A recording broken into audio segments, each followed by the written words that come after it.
అందరికీ నమస్కారం. Welcome to it's TV. ప్రస్తుతం మనతో పాటు ఉన్నారు ప్రముఖ ఆధ్యాత్మికవేత్త, జ్యోతిష్య వాస్తు పండితులు డాక్టర్ నిట్టల ఫణిభాస్కర్ శర్మ గారు. గురుగారితో మాట్లాడి ఈ ఉగాది పంచాంగం ప్రకారం 2026 శ్రీ పరాభవనామ సంవత్సరంలో ద్వాదశ రాశుల వారికి కూడా ఏ విధంగా ఉందో తెలుసుకుందాం. నమస్కారం గురుగారు. నమస్కారం అండి. ఉగాది అనగానే ఉగాది పంచాంగం.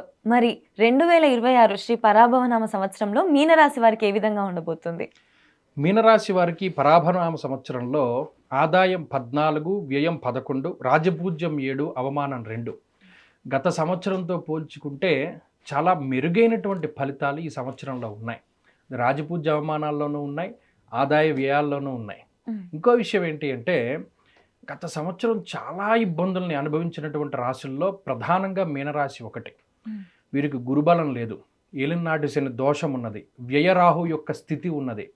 అంటే ఇంకా చెప్పుకోదగ్గటువంటి పరిస్థితులు ఏమీ లేవు. అన్లెస్ అంటే వీళ్ళకి జాతకంలో ఉన్నటువంటి దశలు బాగుండి ఏదైనా కొంత ఓవర్కమ్ చేస్తే చేయవచ్చేమో, కానీ ఎన్ని కష్టాలని అనుభవించాలో అన్నీ వీరు అనుభవించారు.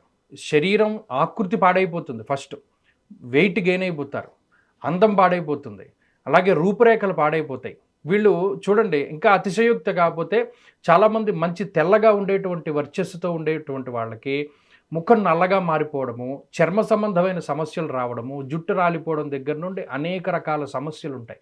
కారణం ఏంటి? జన్మరాశి యందు శనేశ్వరుడు. తేజో హానిర్ మతిర్ భ్రంశో మనఃపీడా భయంతదా.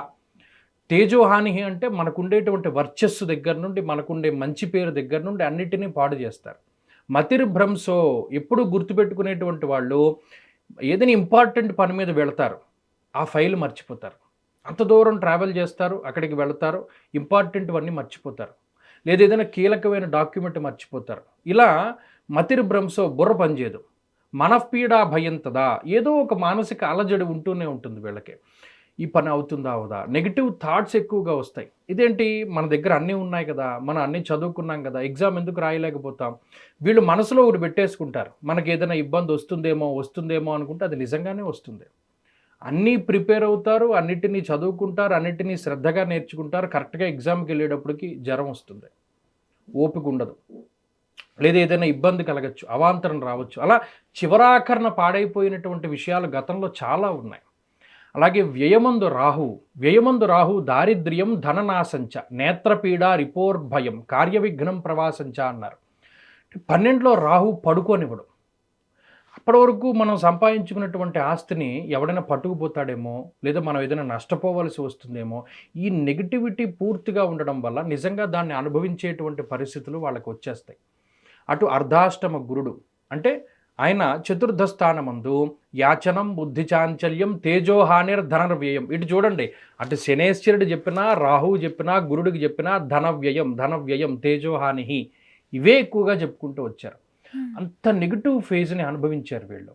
ఈ సంవత్సరంలో ఈ ప్రతికూలించేటువంటి గ్రహాల యొక్క సంఖ్య తగ్గిపోయి అనుకూలించేటువంటి గ్రహాల యొక్క సంఖ్య పెరుగుతోంది. రాహువు 12వ భావం నుండి మారిపోయి లాభస్థానానికి వెళతారు. గురువు అర్ధాష్టమ స్థానం నుండి వెళ్ళిపోయి పంచమ స్థానానికి వెళతారంటే ఒక రకమైనటువంటి బూస్టప్ దొరుకుతుంది. అంటే మీరు గమనించండి, ఒక ఎడారిలో వెళ్ళిపోతూ ఇంకా మనకి ఏం లేదురా, నీళ్లు లేక మనం ఇది అవ్వవలసి వస్తుంది అనుకునేటువంటి వాడికి ఒక చక్కటి మంచి కూలింగ్ వాటర్ బాటిల్ దొరికితే వాడికి ఎంత ఉపశమనంగా ఉంటుంది. అలా ఈ గ్రహస్థితి మీనరాశి వాళ్ళకి ఉంటుంది. చాలా అద్భుతమైనటువంటి స్థితిగతులు. అంటే వాళ్ళు ఊహించరు జీవితంలో ఇంత పాజిటివ్ మనకు వస్తుంది, లేదా ఇంత అవకాశం మనకు వస్తుంది అని వాళ్ళు ఊహించరు. అటువంటి విధంగా జరుగుతుంది. ఏముంటుంది, గురుడు 5వ స్థానంలో అంటే స్వకర్మ రతిహర్షితం అన్నారు. అర్ధసిద్ధి సదారోగ్యము స్వకర్మ రతిహర్షితం సదా స్వజన సౌఖ్యంచ అన్నాడు. అంటే వీళ్ళని నమ్ముకుని ఎవరైతే ఉన్నారో వారందరినీ కూడా వీరు ఉద్ధరించగలుగుతారు. అలాగే మనసుకు నచ్చినటువంటి వాటిని చేయగలుగుతారు, మానసిక సౌఖ్యాన్ని పొందగలుగుతారు, ఆర్థికాభివృద్ధిని, అర్ధలాభం తదైశ్వర్యం అన్నాడు. అంటే ఆర్థిక లాభాన్ని, ఐశ్వర్యాన్ని, స్వకర్మ రతిహర్షితం మనసుకు నచ్చినటువంటి పనులు చేయడానికి, సదా స్వజన సౌఖ్యంచ అందరినీ కూడా ఆనందింపజేయడానికి. అంటే వీడి పని అయిపోయింది అని ఎవడైతే అనుకుంటాడో వాడి దగ్గరే వీళ్ళ యొక్క ఉన్నతిని ప్రదర్శించగలుగుతారు. అప్పుల పాలైపోయాడు, లేదా వీడి జీవితంలో డబ్బంతా కోల్పోయాడు, నష్టపోయాడు, వీడి ఇంకా లేవలేడు అనుకున్నటువంటి సందర్భంలో ఈ సంవత్సరంలో వాళ్ళు ఎదిగి చూపించగలుగుతారు. లాభస్థానమందు రాహువు ఇక్కడ ఎటువంటి నష్టాలను ఇచ్చాడో అంత గొప్ప ఉన్నతిని ఇస్తాడు. గోవాజి గజ సంఘానాం క్షీరాన్నాది సుభోజనం అంటే లాభస్థానమందు రాహు గొప్ప ఉన్నతిని వెంటనే ఇవ్వగలుగుతాడు. నష్టపోయిన ద్రవ్యం ఉన్నది, నష్టపోయిన ఉద్యోగం ఉన్నది, దాన్ని వెంటనే సంపాదించుకోగలుగుతాడు. గతంలో ఒక 2000కో 3000కో ఉదాహరణకి ఒక ఉద్యోగం చేస్తే ఇప్పుడు అది 10,000కి పెరిగి వస్తుంది వెనక్కి. అంటే మనం వదిలేసాం, ఇంకా జీవితంలో ఆశలు వదిలిపెట్టేశాం అనుకునేటువంటి సందర్భంలో మరలా తిరిగి ఉన్నతమైనటువంటి స్థితి దక్కుతుంది. అది ఈ పరాభవనామ సంవత్సరంలో ఒక్క మీనరాశి వారికే జరుగుతుంది. అంటే అంత నెగిటివ్ ఫేజ్ అనుభవించినటువంటి వాడికి ఇంత పాజిటివ్ వస్తుందని వాళ్ళే అనుకోరు స్వతహాగా. అంటే సంతానంలో ఇబ్బందులు పడ్డారు, వైవాహిక జీవితంలో ఇబ్బందులు పడ్డారు, ఉద్యోగంలోనూ వ్యాపారంలోనూ డబ్బు అప్పు ఇచ్చి ఇబ్బందులు పడ్డారు, నమ్మి మోసపోయినటువంటి సందర్భాలు ఉన్నాయి, రోగాల బారిన పడ్డారు, ఆర్థిక ఇబ్బందులు చూశారు, సొంత బంధువులే వ్యతిరేకించిన పరిస్థితులు చూశారు, సొంత వ్యక్తులే చేదరించుకున్నటువంటి పరిస్థితులను చూశారు, అదృష్టం లేక ఇబ్బందులు పడ్డారు. ఇలాంటి సందర్భంలో గురుడు రాహువు చేసేటువంటి ఒక మ్యాజిక్ ఎలా ఉంటుందో కూడా వాళ్ళు చూడగలుగుతారు. చాలా అద్భుతమైనటువంటి ఫలితం ఉన్నది. ఏలినాటి శని ఉన్నా కూడా గురు రాహువులు ఇచ్చేటువంటి ఫలితం ముందు అది తగ్గిపోతుంది. అన్నిటినీ అధిగమించి ముందుకు వెళ్ళగలుగుతారు. అటు వ్యాపార పరంగా బాగుంటుంది, ఉద్యోగపరంగా బాగుంటుంది, స్థిరాస్తులను సంపాదించుకోగలుగుతారు. అలాగే ఏదైనా తాకట్టు పెట్టినటువంటి వాటిని విడిపించుకోగలుగుతారు. పరువు కోసం బతుకుతున్నాం అనేటువంటి పరిస్థితుల్లో బతికేటువంటి వాళ్ళు పరువును నిలబెట్టుకోగలుగుతారు, మాట నిలబెట్టుకోగలుగుతారు. వీరి పైన ఉన్నటువంటి ఈ భారం ఏదైతే ఉంటుందో బాధ్యత అనేటువంటి దాన్ని నిర్వహించగలుగుతారు. అలాగే అందరికీ సహాయం చేయగలుగుతారు. మరలా అపకారికి ఉపకారం చేయగలుగుతారు. గతంలో వీళ్ళకి అపకారం చేసిన వాళ్ళకు కూడా వీరు ఉపకారం చేయగలుగుతారు. అంత బుద్ధిని గురుడిస్తారు. కాబట్టి ఇది చదువుకునేటువంటి వారి దగ్గర నుండి, విదేశాల్లో ఉండేటువంటి వారి దగ్గర నుండి అందరికీ కూడా చాలా యోగించేటువంటి కాలము. మీనరాశి వారికి ఇది అద్భుతమైనటువంటి కాలం. అలాగే ఒక ప్రణాళికాబద్ధమైనటువంటి జీవనాన్ని గడపగలుగుతారు. ఇంత ఓర్పు, ఇంత సహనం వీరికి ఉందా అనేటువంటి విధంగా వీరు ముందుకు వెళ్ళగలుగుతారు. అంటే ఇది మొత్తం ఇయర్ అంతా ఉందా గురుగారు, లేకపోతే కొన్ని నెలలే అని చెప్పేసి మనం ఇందాక మాట్లాడుకున్నట్లే మొత్తం సంవత్సరం అంతా వీరికి డామినేషన్ ఉంటుంది, చాలా ఖచ్చితంగా ఉంటుంది. కొత్త వ్యాపారాలు మొదలు పెట్టాలన్నా కూడా ఎటువంటి సంకోచం లేకుండా చక్కగా చేయొచ్చు. ఓకే గురుగారు, రాజకీయ రంగాల వారికి, సినీ రంగాల వారికి ఏ విధంగా ఉంది గురుగారు? చాలా మంచి. ఇప్పుడు మీనరాశిలో పుట్టినటువంటి వారు ఎక్కువ మంది కళల మీదే జీవనాన్ని సాగిస్తారు. వీళ్ళు చాలా సెన్సిటివ్గా ఉంటారు.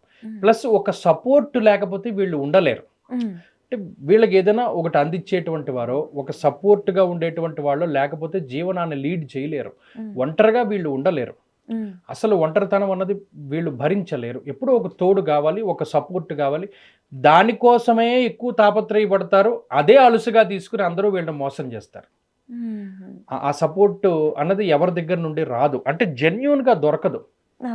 ఏదో ఒక లబ్ధిని ఆశించి వీళ్ళ దగ్గరికి చేరుతారు. పాపం వీళ్ళ గుడ్డిగా నమ్ముతారు. నమ్మి వీళ్ళు మోసపోతారు. తీరా వాళ్ళు మోసం చేసి వెళ్ళిపోయాక వీడు దీనికోసం వచ్చారా, వాళ్ళు దానికోసం వచ్చారా అనేటువంటివి. అంటే వీళ్ళ దగ్గర మాట్లాడేటువంటి ధోరణి ఒకలా ఉంటుంది, వాళ్ళ మనసులో ఉండేటువంటిది వేరుగా ఉంటుంది. పాపం వీళ్ళు నిష్పక్షపాతంగా నమ్ముతారు, కానీ నమ్మి మోసం చేస్తూ ఉంటారు వీళ్ళని. అదొక్క విషయం జాగ్రత్తగా ఉండాలి. తర్వాత ఇందులో చాలామంది గొప్పగా ఆధ్యాత్మిక రంగంలో ఉండేటువంటి వాళ్ళు ఉంటారు. ఈ లగ్నాల్లో జన్మించిన, ఈ రాసుల్లో జన్మించిన వాళ్ళు ధర్మబద్ధమైన జీవనాన్ని గడుపుతారు. టీచింగ్ ప్రొఫెషన్లో ఉన్నటువంటి వాళ్ళు ఎక్కువ మంది ఉంటారు. మెంటర్స్ ఎక్కువ మంది ఉంటారు. అలాగే ఆయుర్వేద వైద్యం తెలుసున్నటువంటి వాళ్ళు, వైద్య రంగంలో ఉండేటువంటి వాళ్ళు, ప్రవచనకారులు, కళలను నమ్ముకుని జీవనం సాగించేటువంటి వాళ్ళు, మాటలు రాసేటువంటి వాళ్ళు, పాటలు రాసేటువంటి వాళ్ళు, వీళ్ళందరూ ఉంటారు. అలాగే హరికథ చెప్పుకునేటువంటి వాళ్ళు, మాటపరమైనటువంటి వృత్తి, మార్కెటింగ్ రంగంలో ఉండేటువంటి వాళ్ళు, వీళ్ళందరూ మీనరాశిలో వాళ్ళు ఉంటారు.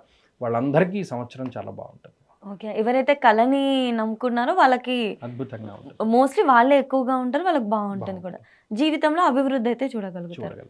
ఈ అప్పులు, రుణాలు ఉన్నవి వీటి నుంచి ఉపశమనం బయటపడగలుగుతారు.